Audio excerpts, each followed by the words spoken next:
about a 50% chance he would go on the first night. So now, what's your best guess on what happens to Bronny tonight, Keyshawn? You know, Skip, I gave it a 50-50 yesterday.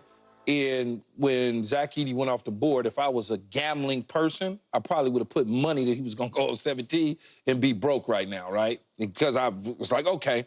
So now as we fast forward to tonight, the easy scenario is he's going to get drafted. Now, where's he going to get drafted? Okay? Is he going to get drafted before 55? Because I don't believe he's going to get past 55. But I also think there's an opportunity and a chance for him to go somewhere a little higher. Maybe at 52, I think it's 52 or 53 to Golden State. Maybe there's a possibility there. Yep. You know, got some veterans, got some guys around him. He certainly could learn from those guys. But I think that he'll get drafted. It won't go past 55. You know, and as a competitor, I felt it was a little weird because I didn't see him yesterday at all in any other, you know, obviously the green room, in the stands, none of that craziness. But as a competitor with both him and his dad and his family, his brothers, everybody, and Rich Paul, I just hope that it didn't eat at him that he wasn't in the room. Now, you say, well, he knew he wasn't. That doesn't matter.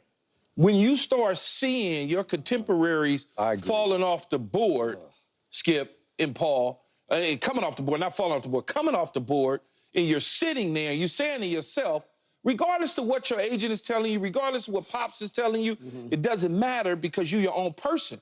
And now all of a sudden you start looking at this and you're like, man, I should be there. I should be there. I just hope that in his mind, he wasn't going through that psychologically. No, I don't think. I just, you know, because he's a competitor though, Paul. Yeah, he's a competitor, but based on what he's been through, you know, he knows that he has some more proving of himself to do in order to be in that realm of guys. You know, these guys, you know, Bronny had to go through the cardiac arrest.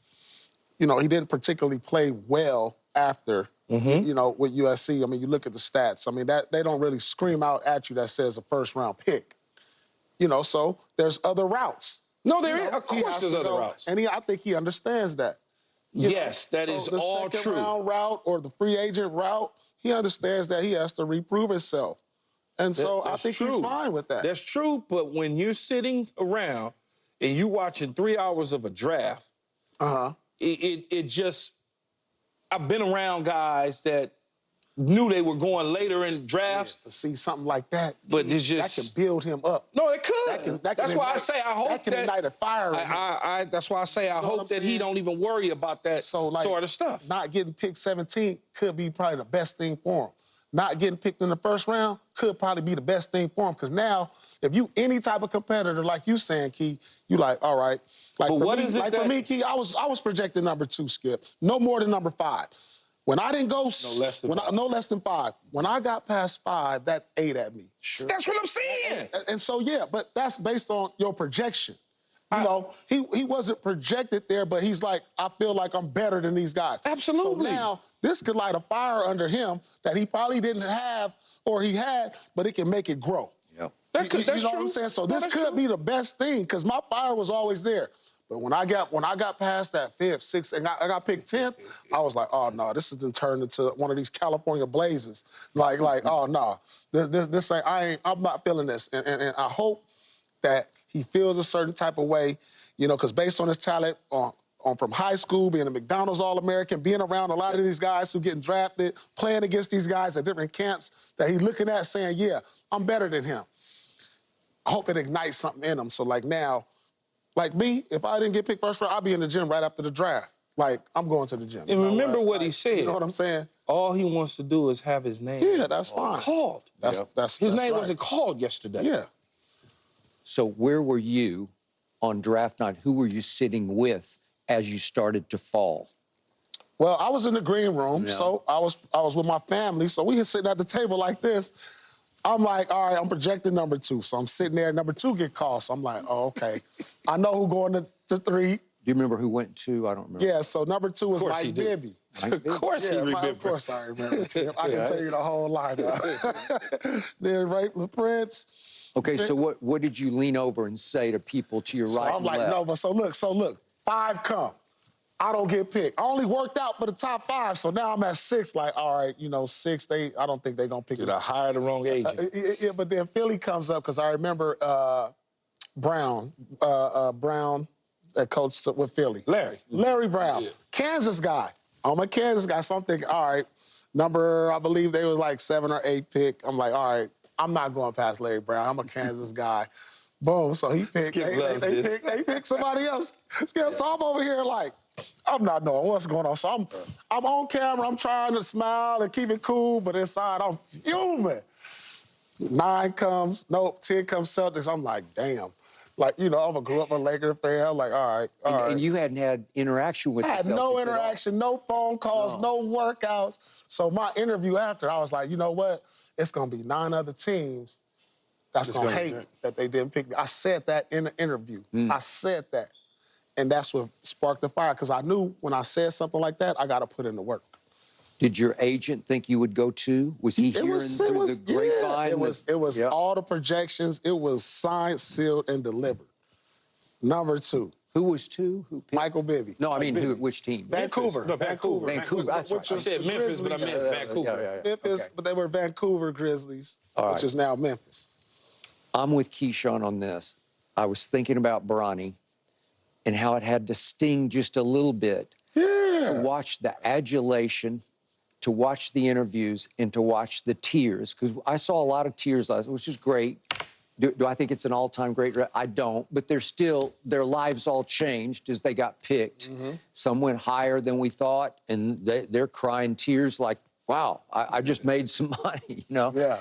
And listen, LeBron James Jr. is the son of the greatest scorer in the history of this game, and he's got to have that kind of pride in him, even though everything you said is correct about the circumstances all played against him this year at USC.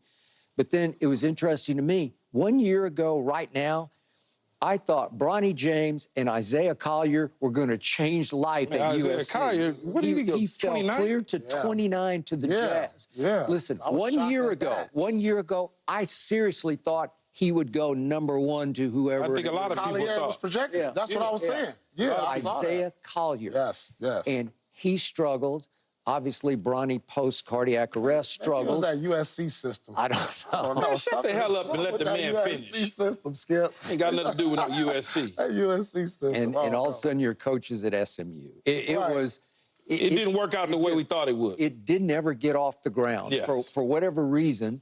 And Isaiah played a role in that, too, because he just didn't have the year. I don't know. He struggled. We were not good. He had some games where I'd say, that was pretty good. He played against Washington. I think he had 27, 30 against Washington. Kansas. He They should have did. went to Kansas. And I should have gone to Kansas. Damn, Kansas. Where is Kansas? Oh, you know where Kansas is. Lawrence, Kansas? Yep. Where is Lawrence, Lawrence, Kansas? Kansas? It's out there in nowhere. Here's right? what I'm gonna say is about. there anything in Lawrence, Kansas except the school? We're gonna put Applebee's. what we're gonna do right now, Skip, is we're gonna put the Kansas stuff to rest before you continue. Yeah. The game of paying players have changed. Y'all not the only pay for play anymore. So it's over. We don't got to do that for players. Okay? People want to actually go to that Ain't no school. damn kid from Inglewood, California, right next to Los Angeles, South Central, flying over all these damn schools to go to Kansas without getting paid. Stop it. I did. Go ahead, Skip. Were you just naive or what? No. Skip, I had to get out the hood. Okay. He could have went up to Oakland. He could have went to You got Cal way and got out out the the hood. He could have went to Cal and got out the hood. He could have Washington State and got out the hood. Kansas was one of the top 5 programs in the history at the time of college basketball. It still is. Paying players. No, they wasn't. Okay, period. Don't get me started with these Dukes and Kentuckys and Kansas is paying all these players. You better stop before I open up the can of worms on you. We all know SC. It sounds like Coach Self just kind of danced out of one on what just happened. Come on, man. UCLA in the 60s and the 70s. Yeah. Stop. Yeah. All right, back to Bronny, back to tonight. I will point out that your Celtics do hold the 54th pick in the second round, which is one pick ahead of the Lakers. Might not be a bad selection. Yeah. I thought they could have got him at 30. You want to talk about jerking him right out from under the Lakers? They could take him one pick ahead if they really wanted to do that. Yeah, but why? This ain't about a Laker thing. It's about the kid. It's about whether or not they think he can develop and help him. Drafted him just to spite the Lakers, that would be foolish. But that wouldn't, to your point, the case that you made yesterday wasn't a spite case. That wasn't a spite case? It was like that was an actual, a Bronny like, case. Yeah, no, if he can get to one of these programs with some veterans around him that he can learn from, that he does not have to play immediately, then yes. I mean, it's probably almost better, Skip and Keith, for him to get under the Celtics culture than the Laker culture as is right now. Because we know that's a soap opera. Think about it. You hired J.J. Redick, never coached, that's fine. You know, it's going to be all eyes on Bronny and his dad playing together, and it's just going to be too much of a spectacle. You know, I think if that happens, why don't you just bring him over here in the Celtic culture, championship culture, under, like, some realistic guards so you can kind of pattern your game after? Like, it makes more sense. So the Lakers got unrealistic guards? No, I'm saying realistic, like, you know, comparables for him that he can kind of turn into. Some comps. Yeah, that he can kind of turn into. You know, I think, like, realistically, if you say, well, what's Bronny's ceiling? Well, we don't know. We don't even know who he is as a player right now because we haven't seen enough of him. Like, what's his identity? You know, right now we say he's a, NBA-level defender. Well, you got two all-defensive players right here on the Celtics, right here. So how about we just nurture that now? Okay, he can knock down shots. His shot is getting a little consistent. Well, that's pretty much the role they play. Yeah. But didn't they take the dude, what's his name? Baylor Yeah, how you say his name? So this is not a knock. This is not a spite thing. This is like a real, actual, like, meaningful, like, caring about the player and developing him in a great culture, in a system, in a place to where he can actually learn something. Because if the Lakers pick him, yeah, it's a feel-good story. Bron said it's icing on the cake to play with his son. Yes, I want to see that too. But if we're talking about a realistic, like, goal for the kid to develop and actually get better and then not be a spectacle everywhere he go on the road, it'd probably be better him. It's gonna be it's LeBron James' son, man. It's gonna be a spectacle it, wherever. Yeah, now you're getting ready to put him. Now you're getting ready to put him with Tatum and Brown and a championship team. That's gonna be a spectacle. No, it's not. Because you're gonna change the narrative. LeBron James' son, who plays for the Lakers, is now playing for the Celtics. Their rival. That's gonna be the story. Yeah. Yeah, it'll be a great story, too. Okay, but Paul, here's the other issue with your team. I told you all through the playoffs, I don't love your depth. I got your top six if Porzingis 6 or is healthy. 7. Okay. 6 or 7. But after that, could Bronny soon... He can actually make it some minutes. I'm just saying, That's could he what be I'm better than saying. Peyton Pritchard pretty soon? And Peyton Pritchard tries hard, and he plays, he plays hard on defense, and he can make half-court shots. I'll give him that. It's realistic, Skip. It's a realistic thing. If you ask me, he might be better. Right? He might be better than Peyton. No, he's not better than Peyton Pritchard now. Not right now. No, he's not. No, but I'm just saying. I said he might be. Better than Peyton Pritchard. Not. No, I'm talking about right this second. Not right now. Yeah, but give him a couple years. Saying, for sure. Who knows? But that's actually a realistic scenario.